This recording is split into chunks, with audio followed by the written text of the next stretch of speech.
Pahingi po akong pera. Kape? Kape ang ibibigay mo sa akin. Ay, pulubi ka din pala. Akala ko kasi mayaman ka. Slip ka? Namamalimuso ako. Namamalimuso ako.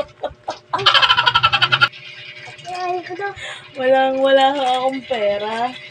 Akala ko kasi mayaman ka. Pahingi kong pera. Sige na po. Akala ko mayaman ka. Pulubi ka rin pala. Kagaya ko. Pati anak mo, hindi sumasang-ayon sa mga kalokohan mo, huy. Ano ka ngayon? Magkape ka daw muna para kabahan ka sa mga ginagawa mo sa buhay.